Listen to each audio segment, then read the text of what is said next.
جس طرح ڈھال آپ کر دیتے ہیں جنگ میں برستے ہوئے تیروں کے سامنے، تو وہ تیر ڈھال سے ٹکرا کے گر جاتے ہیں اور آپ کو نقصان نہیں پہنچتا، تو روزہ بھی آتش دوزخ سے ڈھال ہے، جہنم کی آگ سے بچانے والا ہے۔ روزے دار کو اللہ کی خاص رحمت نصیب ہوتی ہے۔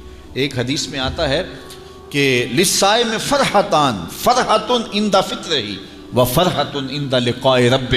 روزے دار کو دو خوشیاں میں نصیب ہوتی ہیں۔ ایک خوشی اسے تب ملتی ہے جب وہ روزہ کھولتا ہے، جب سارے دن کی بھوک اور پیاس کاٹنے کے بعد شام کے لمحے ہوتے ہیں اور پھر روزہ منزل تک پہنچتا ہے، تو کس مسرت اور خوشی اور سرشاری کے عالم میں روزہ دار ہوتا ہے کہ شکر ہے کہ اتنی لمبی اور اتنی سخت گرمی کے ماحول کی شدت کے باوجود اللہ تعالیٰ نے مجھے روب منزل کیا۔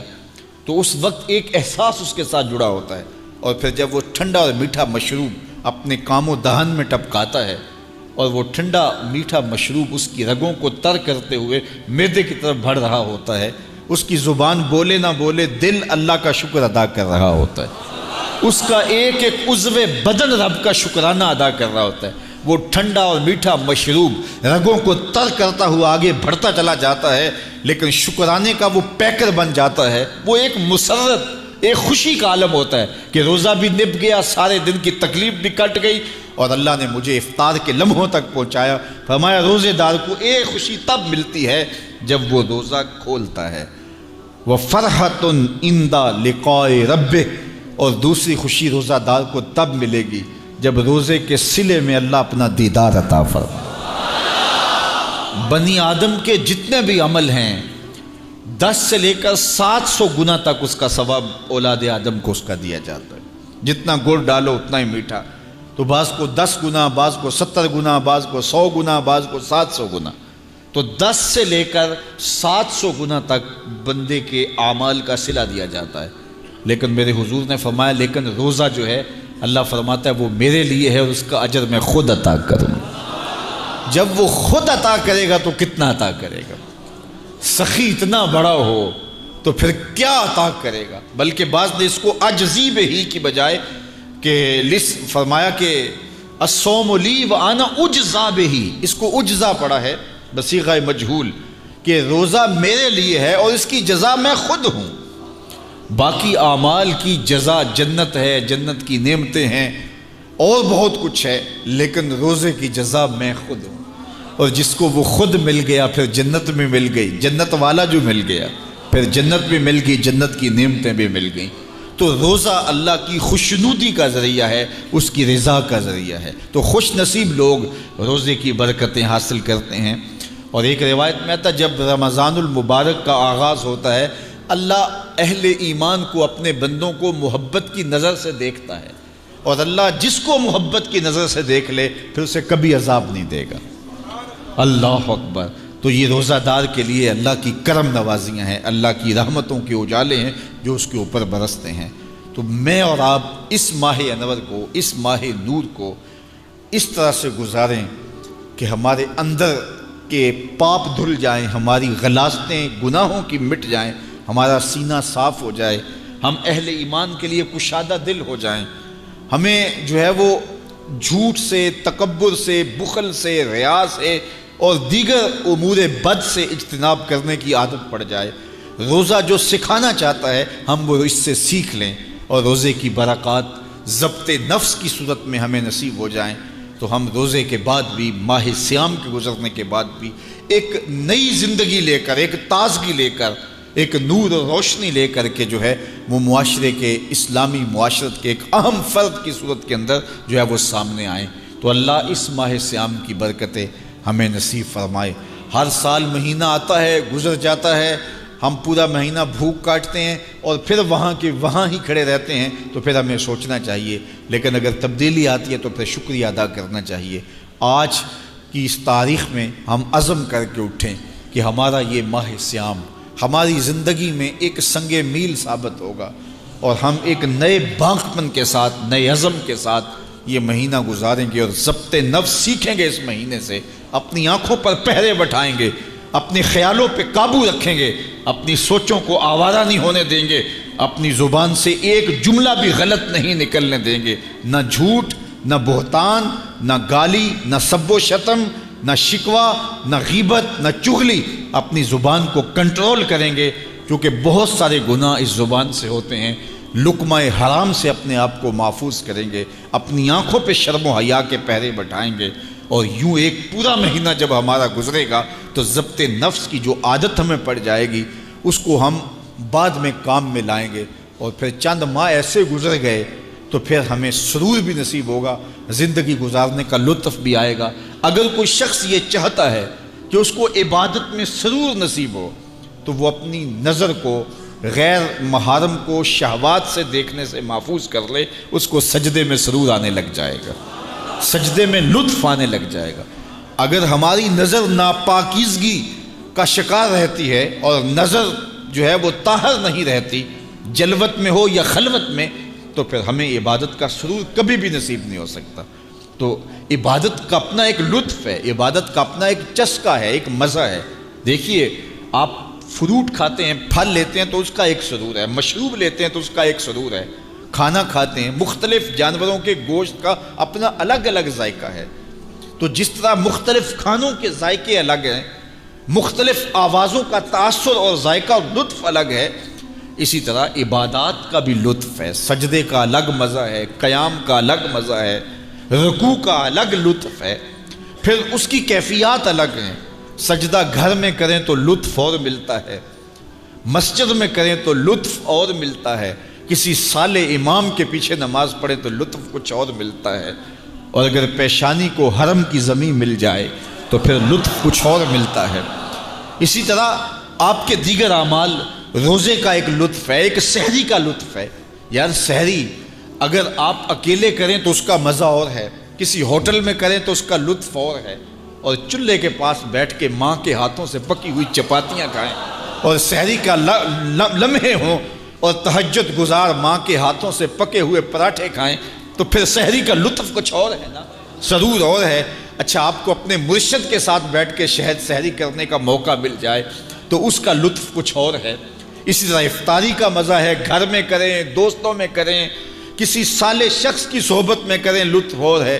اور اگر افطاری کرنے کا موقع آپ کو گنبد خضرا کے سامنے نصیب ہو جائے، کھجور بھی مدینے کی ہو، دھرتی بھی مدینے کی ہو، اور سامنے سبز گنبد ہو، اور پھر کھجور مدینے کی کھا رہے ہو اور نظر حضور کے روضے پہ ہو، تو پھر افطاری کا مزہ کچھ اور ہوتا ہے نا۔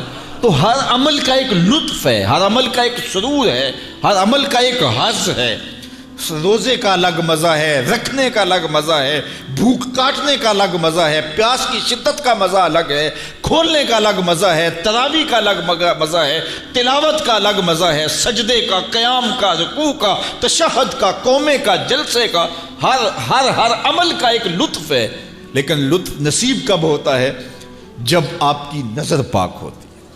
جب نظر پاک ہوتی ہے تو پھر ہم، نظر پاک نہیں ہوتی تو ہم ٹکریں تو مارتے ہیں لیکن عبادت کا سرور نہیں آ رہا ہوتا۔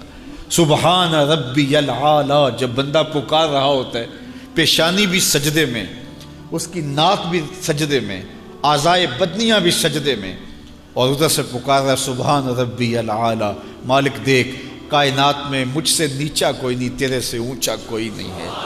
تو پھر سرور کیوں نہیں آئے گا، لطف کیوں نہیں آئے گا؟ مالک کی دہلیز پہ پیشانی رکھ کے رو رہا ہے، آنسو بہا رہا ہے، تو کیوں سرور نہیں آئے گا؟ لیکن یہ سرور تب آئے گا اگر نظر پاک ہوگی۔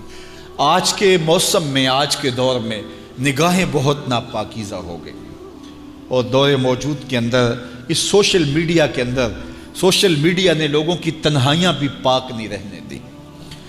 آج بند کمرے میں لوگوں کی نگاہیں اور لوگوں کی نظریں ناپاکیزہ ہو گئی ہیں۔ صاحب کیا زندگی یوں ہی گزار کے چلے جائیں گے؟ ہم یہ سمجھتے ہیں کوئی دیکھنے والا نہیں، کوئی تو ہے جو دیکھ رہا ہے، کوئی تو ہے کہ جو ہمارے ایک ایک عمل کا محاسبہ کرنے والا ہے، کوئی تو ہے جو ایک ایک عمل کا وزن کرے گا، اور قیامت کے دن ترازو پہ سارے عمل تولے جائیں گے۔ تو کہیں ایسا نہ ہو کہ زندگی برباد کر لیں۔ زندگی خواہشات کا نام نہیں ہے۔ آپ اپنی ماں کے لیے کتنی خواہشات قربان کرتے ہیں، آپ اپنی اولاد کے لیے کتنی خواہشیں قربان کرتے ہیں، آپ اپنی بیوی کے لیے کتنی خواہشات کی قربانی دیتے ہیں، بہن بھائیوں کے لیے کتنی خواہشات کی قربانی دیتے ہیں۔ تو مالک کے لیے کوئی خواہش قربان نہ کریں، اور کہیں کہ مالک کا قرب مجھے مل جائے، یہ کیسے ہو سکتا ہے؟ اللہ کی محبت اتنی سستی تو نہیں ہے۔ یہ دنیا دار سے پیار کریں تو اس پیار کی بھی قیمت چکانی پڑتی ہے، کسی سے پیار کریں تو اس کا بھی کوئی آپ کو جو ہے وہ اس کی بھی قیمت دینی پڑتی ہے۔ تو اللہ کی محبت اور اللہ کا عشق اور رسول اللہ کا عشق کوئی اتنا سستا تو نہیں ہے کہ اس کی کوئی قیمت نہ دینی پڑے۔ اپنی خواہشات کی گردن پہ چھری پھیرنی پڑے گی، اپنی تمناؤں کو قربان کرنا پڑے گا، اپنی خلوت کو بھی پاکیزہ رکھنا پڑے گا، اپنی جلوت کو بھی پاکیزہ رکھنا پڑے گا۔ اور یہ روزہ سکھاتا ہے ہمیں، روزہ ہمیں سکھاتا ہے۔ ہمارے صوفیاء ایک مراقبہ کرتے ہیں اور اس میں وہ یہ مراقب ہو کے بیٹھ جاتے ہیں اور یہ سوچتے ہیں کہ میرا اللہ مجھے دیکھ رہا ہے، اور جب یہ احساس ان کے ساتھ جڑ جاتا ہے ہر وقت کہ میرا اللہ مجھے دیکھ رہا ہے، میں اس کی نگاہوں میں ہوں، تو پھر گناہ کرنے سے گریزاں ہو جاتے ہیں، چونکہ یہ احساس گناہ کرنے سے بندے کو بچاتا ہے۔ اور میرے حضور نے بھی ارشاد فرمایا، جب جبریل امین نے پوچھا کہ حضور احسان کیا ہے، تو حضور نے فرمایا کہ احسان یہ ہے کہ تو اللہ کی عبادت اس طرح کرے کہ تو اسے دیکھ رہا ہے، اور اگر یہ کیفیت نہیں ہے تو کم از کم یہ کیفیت ہو کہ وہ تجھے دیکھ رہا ہے۔ اور یہ اگر پوری زندگی میں پھیل جائے تو گناہ کرنا مشکل ہی نہیں، محال ہو جاتا ہے کہ میرا اللہ مجھے دیکھ رہا ہے۔ یہ نور، یہ چیز انسان کی زندگی میں گناہوں سے بچانے کا مؤثر ذریعہ ہے۔ آپ نہیں دیکھتے کہ 7ویں کوٹھڑی میں جب سارے دروازے بند کر کے بت کے اوپر بھی موٹا کھیس ڈال کے زلیخا بولتی ہے تلک یوسف اب تو آ جاؤ نا، اب تو کوئی نہیں دیکھ رہا، اب دروازے بھی بند ہیں۔ اس نے اپنے بت کے اوپر بھی کھیس ڈال لیا اور حضرت یوسف کو پکار رہی ہے، جوانے راہ نہ ہو، شباب کی جولانیاں ہوں اور حسن قدموں میں بچھنے کے لیے خود بےتاب ہو، ہاتھ جوڑ کے حسن خیرات مانگے جوان اور شباب سے، تو پھر اپنے جذبات کو کون قابو میں رکھے گا؟ لیکن جناب یوسف کیا بولتے ہیں؟ قال معاذ اللہ، کہ میں اللہ کی پناہ میں آتا ہوں۔ تو دروازے بند کر کے لوگوں کی نگاہ سے چھپ گئی اور اس پتھر کے مجسمے کی بے نور آنکھوں سے بھی حیا کرتی ہے اور کھیس ڈال لیا۔ تو اس جھوٹے خدا سے ڈرتی ہے تو میں اس سچے خدا سے نہ ڈروں جو 7ویں کوٹھڑی میں بھی دیکھ رہا ہے۔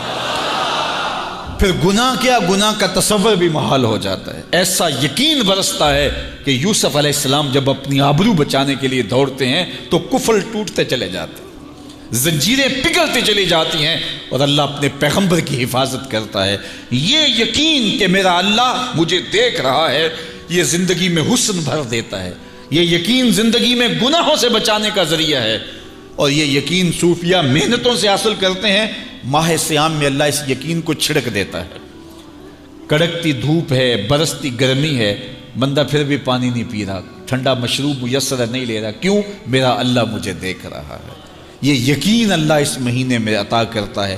اس کو اگر جذب کر لیا جائے، روح میں اتار لیا جائے، تو رمضان المبارک کے بعد بھی یہ یقین کام آئے گا۔ جو اللہ رمضان میں دیکھتا ہے وہ غیر رمضان میں بھی دیکھتا ہے۔ جو اللہ پانی پینے لگے، کھانا کھانے لگے دیکھتا ہے، میز کے اوپر سے یا نیچے سے رشوت لینے لگے اللہ تب بھی دیکھتا ہے، نظر بھٹکنے لگے وہ تب بھی دیکھتا ہے، خیال بہکنے لگے وہ تب بھی دیکھتا ہے۔ تو یہ تو اللہ کی رحمتوں کا روپ ہے۔